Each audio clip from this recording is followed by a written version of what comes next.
right. Wow, thank you. Get set up here. It's the first time I have to do something that's timed, so I don't keep you all too late. Yes, this is me. I'm Matt Sesow.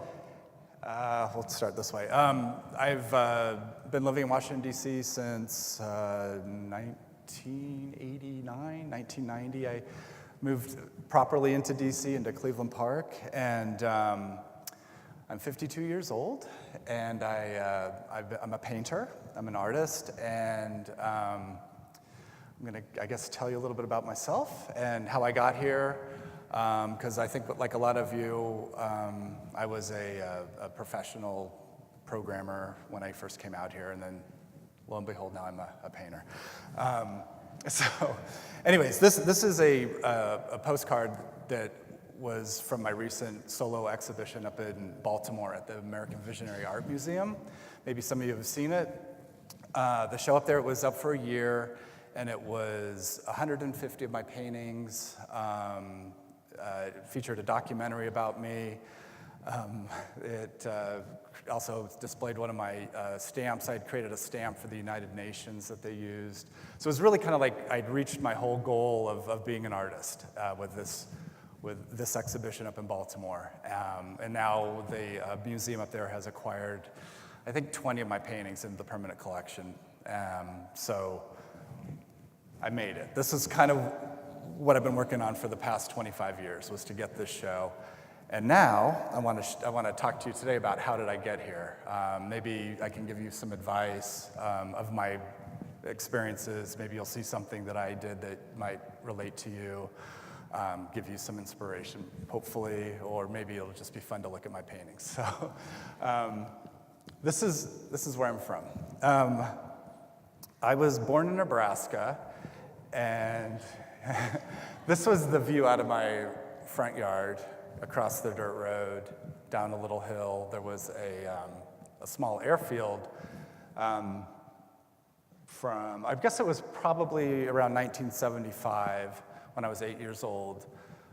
This was one of the best places to play in the neighborhood, was by the airfield. And as you can see, there weren't any fences, there weren't any signs. It's kind of different than today's rules. So anyways, one morning, or afternoon actually, in the summer, the kids, we were all out there playing a game. And I was running out into the grassway, and the plane, one of the small planes was landing. And I woke up in the hospital. So what happened that morning, and I guess it was 75, not morning, afternoon, because we're in the morning right now, I feel very, very caffeinated, but I need to, yeah.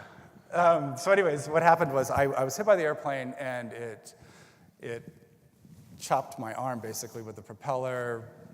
Terrible thing for everybody to see in the neighborhood. I woke up and I was like, "Wow, this is different." But I can remember as an 8-year-old, I'm thinking, it's probably like breaking your arm or something. But of course, the reaction from everybody around me made me feel a little bit different, because I knew this was serious. So what happened was they had to amputate my hand. It was my dominant hand at the time, but being 8 years old, it wasn't, I guess, a huge deal. So I pretty much went through my childhood, learning to do things with one hand. My family was wonderfully supportive. My dad was a professor at the University of Nebraska. My mom was a teacher as well. So, really stable, great family, brother, sister. So pretty much it was just kind of like I was the surreal kid, I guess we could use that word, that was different from everybody else in the fact that I had a disability, or physical disability, that I didn't have previously. So it was kind of a rapid change for me, and I guess fairly traumatic. So anyways, living in Nebraska, and this is my neighborhood. The backyard was a cornfield. There were probably 10 houses in the neighborhood. There was a lot of alone time for me. And one of the big things that we do in Nebraska in the summer is when you're 14 years old, is you go out and you detassel corn. That's a job that we do usually get about $200 for the summer. I think they still do it. It seems kind of maybe with legal stuff now, I'm not sure they would let 14-year-olds go work in the fields in Nebraska. But anyways, after the summer, I had $200, and I decided to buy a computer or not a computer, but actually an Atari setup with programming capabilities, because I loved video games, and that gave me chills. I'm not sure, did they ask you the question coming in today, what gives you chills, what gives you goosebumps? Okay, so that's kind of where I want to go with this whole trajectory, how I got that solo show at the Visionary Museum, was a series of chills, a series of inspiration, a series of things that really pumped my adrenaline is what got me to this point. So because I love video games so much, I wanted to learn how to write them. So back then it was 8-bit, Space Invaders, very low tech, what you could play on your home computer.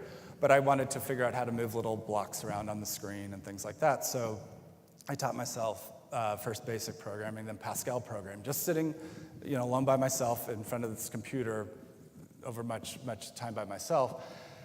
So what turned out with that is I was able to get myself a job or two programming at a very early age. So I was, I think, 15 when I had my first real job as a programmer.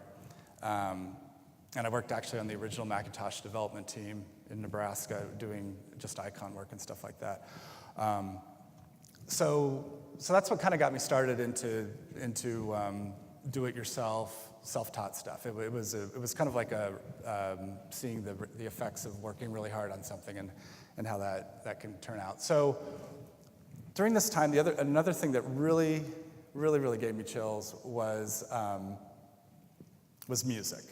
Because of my disability, I was selected to represent the United States in a children's Olympics game that was in England in, I guess it was 1981. And part of that, I was on the US team. We were taken to a clubhouse, or place, a pub, I guess it probably was, a music hall. And they had a band that was going to come play for us, and that band was Susie and the Banshees, which I'm not sure if you know. That was punk rock, 1981, and I was coming from Nebraska where, we knew Kenny Rogers and Dolly Parton, and I saw that, the Mohawks and the kids, just going crazy. We got up on stage and sang Rudolph the Red-Nosed Reindeer with Susie and the Banshees. It was insane. And then I came back to Nebraska after back to my junior high, I guess it was, and I was in junior high telling kids about punk rock, and I was like, this is great, and everybody thought I was weird at that point, because I was really starting to follow that, so I was becoming a little more surreal, maybe kind of, more independent with my musical taste. So that was the next thing that gave me chills, was music. So here's, I'm not in this picture, because this is Henry Rollins from 1981, and I probably would have been too afraid to be that close to him. I probably would have been, how did I do the laser? I would have been that guy. Like, he's gonna kill me. But so anyways, I love the music so much. It just really gave me such like an adrenaline, a pump every time I heard it. And I was just like, yeah, and the music was political. It was about, being against authority, and usually pretty positive stuff if you were, listening to the right music. The right bands. So anyway, so this is another thing that really gave me goosebumps and chills. And so what I did is I followed a lot of the bands, and I realized that they were super creative just in the promotions of their shows. So this is an actual flyer from an old show, I guess, in LA or the Bay Area, with a lot of bands. And just how the idea, of course, you all see it now, where people do their own flyers. It's a lot of cut and paste, and it's do it yourself, but there's a lot of humor. There's a lot of politics, and that was really interesting to me. So here I was, like this one-handed, punk rock loving kid in Nebraska who knew how to program computers, but I was in Nebraska, and I love Nebraska. It's a wonderful place, but I knew I wanted more challenge, some place where there would be maybe something like this, more people, more like interaction with people who thought the way I did, maybe. And so what I did is I went to college, and I took programming and all that good stuff, computer science, and I landed a job with IBM here in the DC area, out in Bethesda in '89. So out of college directly, I was now a programmer or a tester actually at IBM. And that was cool. I mean, I was like, this is awesome. I'm making good money, and I'm a super geek now, and I get to, wear a tie to work every day. We had to do that in the old days. You had to wear a suit to work. And I loved it, and it was great. But then it started to get a little like, okay, this is me for the next, 50 years, 30 years.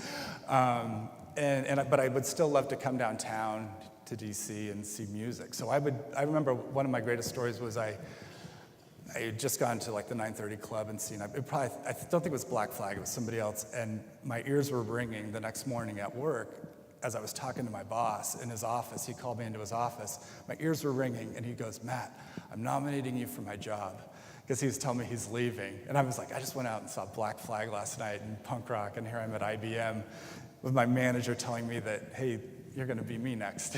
So I started to think a little bit more about my life that way. And what happened one night is I went on a date with this girl in Mount Pleasant. She was in a group house in Mount Pleasant. This is, I guess, 1994. When you could probably still get a group house. I don't know if those exist anymore in Mount Pleasant. But so it was a group of graduated art students and her. She was a programmer also at IBM. And these art kids were sitting around, they were painting on at the table in the group house. And they looked at me, and I was trying to, I was really nervous because I didn't think I was cool or anything like them. They were artists. And they asked me if I painted. And I said, oh yeah, I'd paint. And that was a total lie, because I wanted to impress the girl. So I lied that day, and I started painting that night. And here we are. So what really gave me chills and goosebumps and inspired me was painting.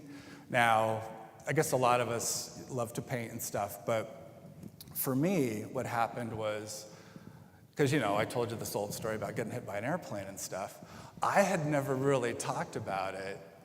I'd never been to a psychiatrist or whatever doctor you go to. I'd never really discussed it with anyone. I really, I was just like, whatever, just brush yourself off and get out there, Matt, and, play baseball, whatever I was doing the next summer. So what started to happen was I started to paint about my accident. I started to I would use really sharp colors, or bright colors and sharp lines, and I'd be the scenes would be a little bloody maybe. But how I started also was I was looking at posters, punk rock posters or ads in the city paper here in DC, and I would try to repaint those. So I was doing paintings of the posters, because I knew those were kind of funny and I could listen to the music and do that.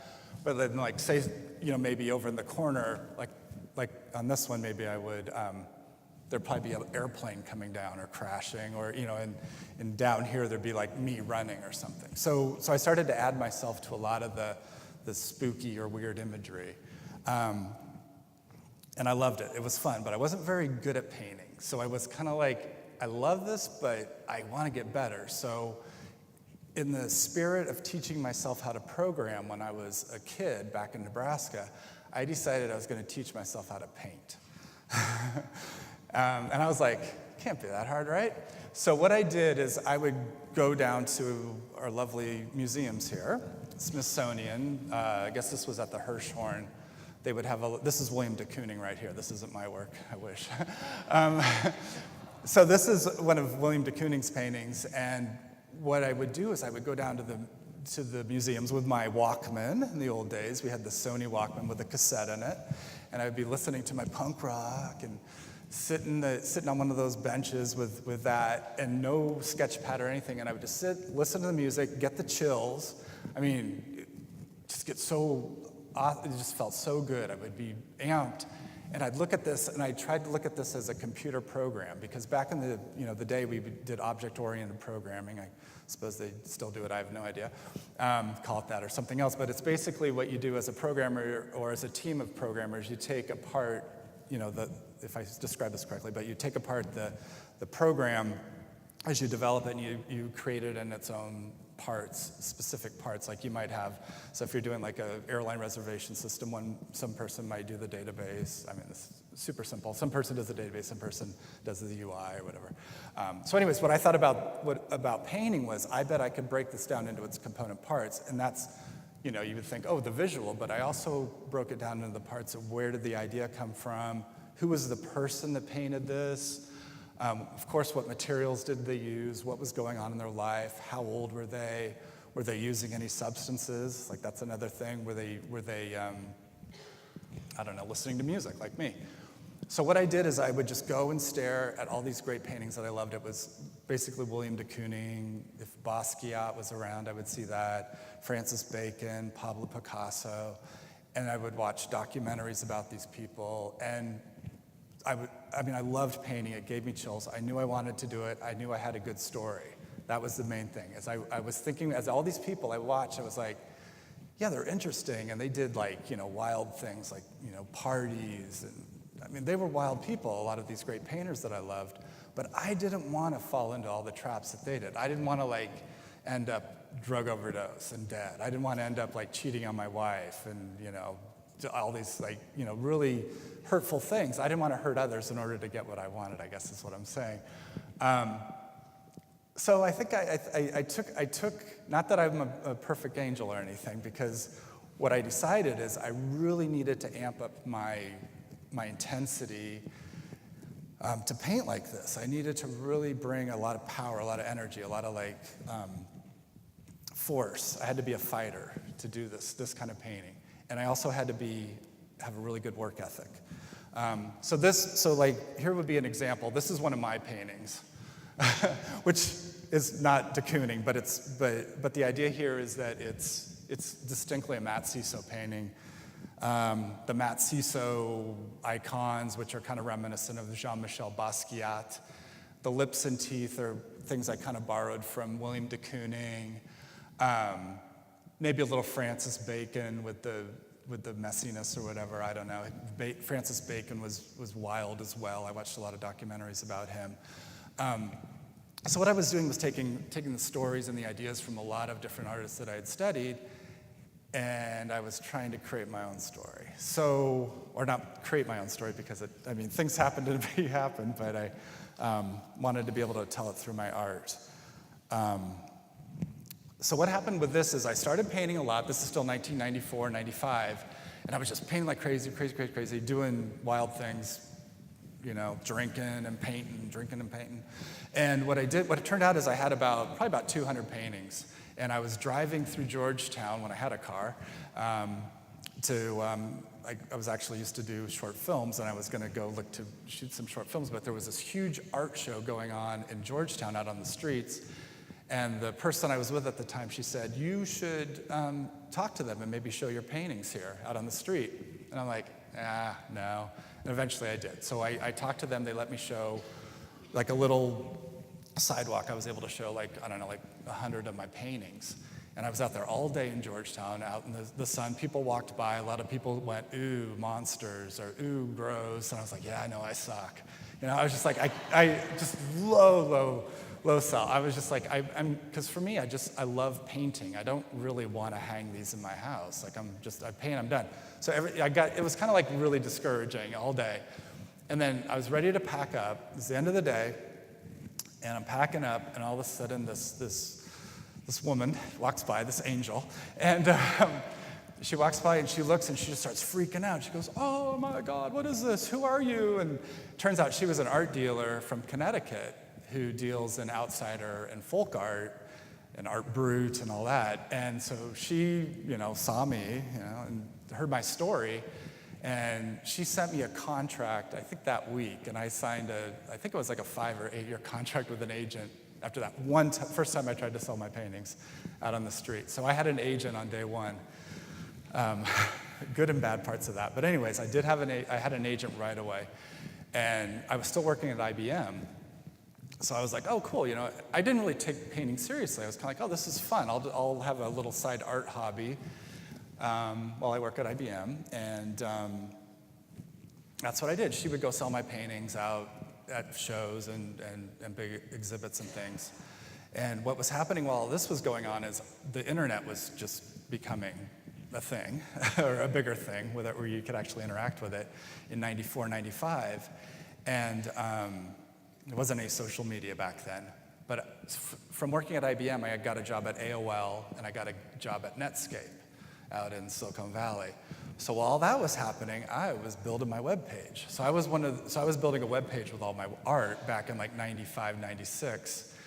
And I started to get in early with like kind of, promoting, and I figured out a lot of, ways to, I realized the importance of gathering email addresses, and, if somebody buys a painting, I want to be able to contact them again and encourage them if I'm, selling work in the future or having a show. So all during this time that I was working in the computer field, I was also painting, but I was just doing the painting as a hobby, doing it on weekends, at nights. So maybe, like if now you have some sort of thing you're super passionate about, but you're, when I started painting, I was 28 years old. So I hadn't painted ever until I was 28, and I worked as a hobby as a painter until I was 35. So from 28 to 35, I was just gathering emails of my buyers. I was painting, I was learning new things, I was saving my money. That was a huge one. Like to get to this point, I had to basically, really budget to be able to afford to eventually get a studio and get the big show. So what happened was I eventually went on to another .com from, I guess, when the big bubble was starting or whatever, I guess before the bubble, but anyways, around 2001, I was laid off of a job here in DC when they cut some staff. And at that time, I was pretty far along in my painting that I was getting solo shows, and I was getting shows in galleries here in DC. So I remember the day they told me I was being laid off. I was, in the office with the managers and stuff, kind of like that day with the ringing ears from Black Flag or whatever band I'd seen the night before. And they were like, Matt, we're sorry, we're gonna have to lay you off. And I go, awesome. I go, this is it. So that was it. I left. That was the last computer job I did. This was in Georgetown. I walked out of the place I was working, and I was walking back to my place in Adams Morgan, and I stopped by this gallery / record store, which used to be on M Street. Was it CD Warehouse or CD? I can't remember. But anyways, I went in and talked to them and go, hey, can I have a show here? They're like, yep. So I just, with it less than an hour of getting fired, I had my first solo show. DC. So anyways, what I decided to do early on with my painting is to document the accident. So this painting here is probably the main one that was in the show up in Baltimore, and the name of the painting is called A Choice. So in speaking with you today, I kind of want to get you to think about choices you make. Like for me, my choice was, I guess out of love, was to program, to listen to really fast, crazy music that nobody else liked, and paint. And those are really the big ones that I can think of. And come to DC. DC was a huge, I think, choice that I made or at least advantage that helped me get to this point. So anyways, this is supposed to be me. That's me. After I got hit by the airplane and I'm in the hospital. And I told this story to the people, to the docents and things at the Visionary Museum about how when I was in the hospital, my hand was still attached. They sewed my arm back on because the propeller cut it off right here. And they sewed it back on and put plates and all that good stuff. So that's my gangrene hand right there. And I had this vision, or I think it probably really did happen, but the way I tell the story is that an angel or some person came to me bedside and said, you have a choice, Matt. Do you either want to just go off and die? Because I was pretty beaten up from the airplane, as you can imagine. It also hit my neck, not the propeller, but like the wingspan hit my neck, and my head was cut up, and it was pretty gnarly. And this creature, a person, said, you have a choice. Do you either want to, leave us now, go to heaven, or wherever that place is, which would be this little star thing up here? Or do you want to fight, and do you want to stay, and do you want to have an interesting life? And I remember saying, I want to stay, I want to have an interesting life. So it's kind of the choice that I've made. It's the other thing that gives me the goosebumps and the chills. So that's the little thing right here, the little saying, you have a choice, either lay here in pain and to die, or you fight, get up and live an interesting life. So that's kind of what's, and so in here there's a lot of icons I use over and over in my paintings, and I won't talk about those now, but as far as the overall story of my, I guess I'll call it success, is that I always use story. I was always consistent. These little icons are things I used within the first year I started painting. And I did this painting. This is an older painting. It's from 2016. So that's kind of the idea about choice. And then I'll get into sacrifice, but in order to get to this point. So after that, for the show at the Visionary Museum, they wanted me to really focus on the accident, because that's pretty cool story. And it really helps, I think, explain a lot to people why my style is the way it is, the outsider art style. A lot of times it's people with disabilities. And this is one of the paintings in the show, is even though the accident is a key part of my life, it doesn't define me. So this is actually a painting I had in the show. And I think it's just a huge painting with a lot of different events in my life. And only one of these, I think, I can't even see it on here, is me getting hit by the airplane. So what I'm trying to say is that, even though I have this, the appearance of, it's all about the accident, it's really not. Now my painting is all about healing. It's about growth. It's about, overcoming obstacles. It's, I guess I could become a motivational speaker here today.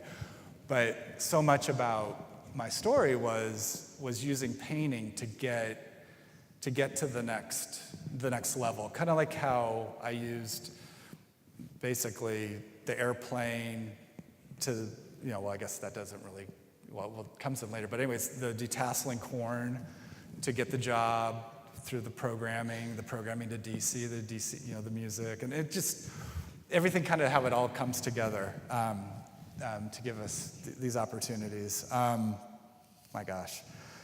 Okay, so going back to that, the surreal topic that we're focusing on today, the idea of taking common objects and then creating surreal versions. That's another thing from the 70s. So I had this in my room when I grew up, this Farrah Fawcett, of course, those of you who are older than 40. And so this is just like an idea of one of my paintings where I take a common image and I just create my own version of it. And this was a show I think I had up at Bloom Bars. I had this painting in it here in DC. And then a lot of times what I do with my paintings, not only did I turn it into a self-portrait of myself as Farrah Fawcett, but I always add like a little, that's amputation. So that what I do is I cut her, the rest of her leg off. So the idea here is that in my paintings, I always want you to be able to look at one of my paintings and know it's mine. So kind of like going back to like de Kooning, or looking at Basquiat, or looking at those other, Picasso. You know it's their painting. So that's another thing. When you're a creative, I think you always have to bring your specialty to whatever it is you're doing, whether you're writing or filmmaking. I think if you add your own flair, your own style, your own chills, your own goosebumps to it, because I can see this and go I get excited seeing my paintings now like this. I'm like, God, I would love to do that again. But I know that to get to that point, I have to be in the zone. I have to be bringing my specialties, whether that's music, my life experience.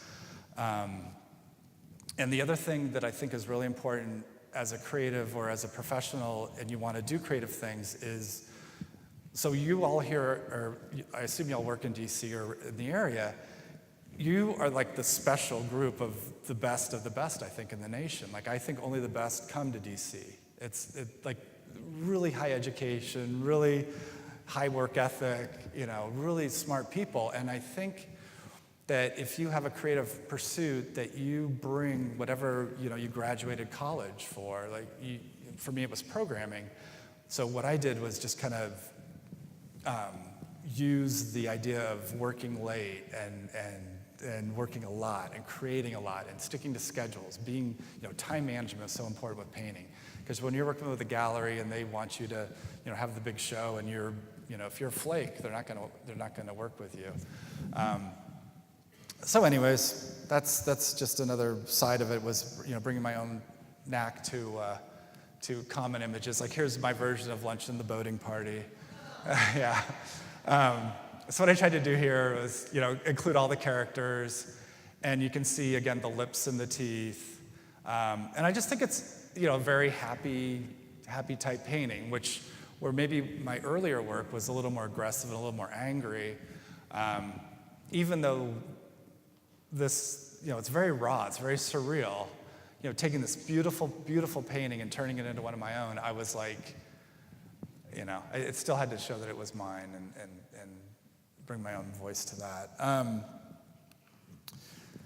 So another thing that I pull from is other artists. So the great thing, I guess, for creatives, and all painters do it, is, I don't know what Picasso's quote was: good painters copy, great artists steal. So in other words, I don't steal from other artists, but I think what you could do is always find out what you like most about certain artists. Like for me, Langston Hughes, this quote I thought was fantastic.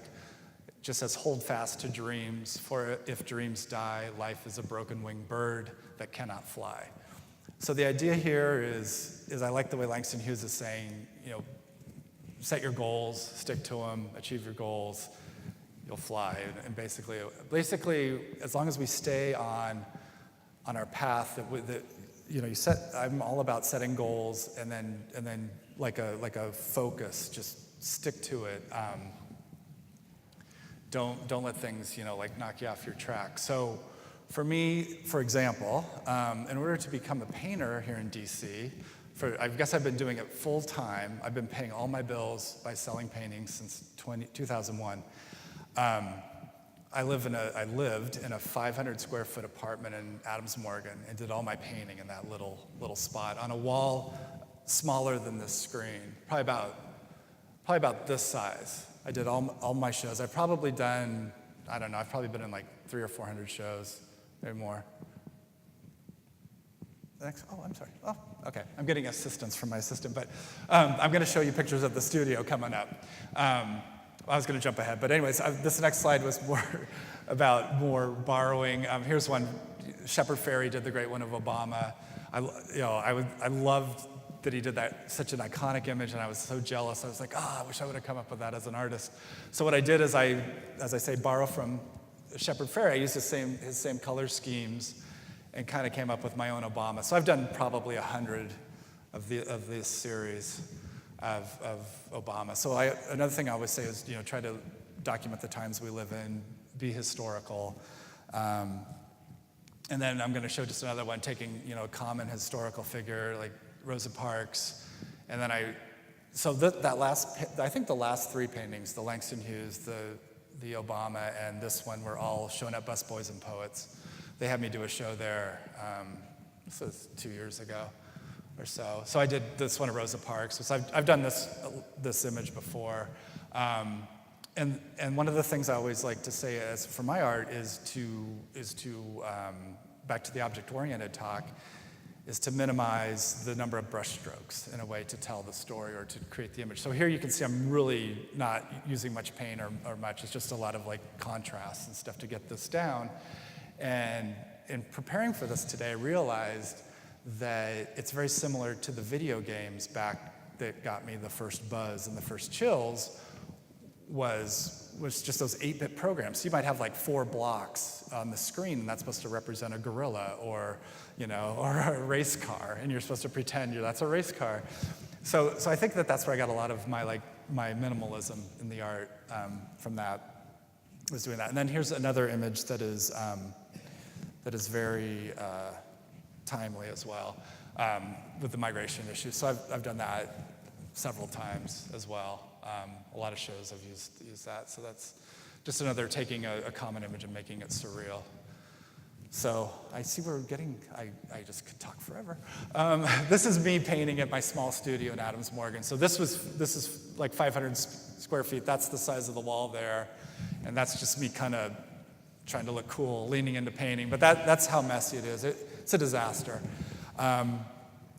And that's another just picture of the wall where I paint. Now, because we're getting towards the end and I want to sum this up nicely, the choices I made, this was a huge one, was to live like this. I lived without a car, small apartment. I paid it off. That was one of the keys, but this was, of course, back in the 90s. It was a lot cheaper to live here.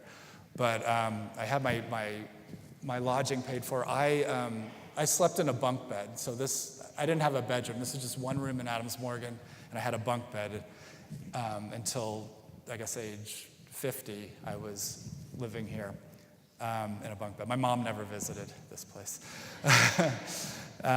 So yeah, I slept in the paint. I mean, I would every day paint. My estimate is around 17,000 paintings I've painted and sold over the years. They're all over. Some people in this room might have some. And so what happened is I had that show at the Visionary Museum. My wife, Dana, has been with me for 18 years. We've been together. And I realized at the point that I'd reached my goal of, it was a huge goal to have my solo exhibition for a year long at a museum. I decided maybe it's time now to grow up a little. Maybe it's time to slow down. Maybe it's time to not keep chasing, because there wasn't a dream to chase anymore. There wasn't that goal to chase, which was the solo show. So I sold that place last year to a gallery.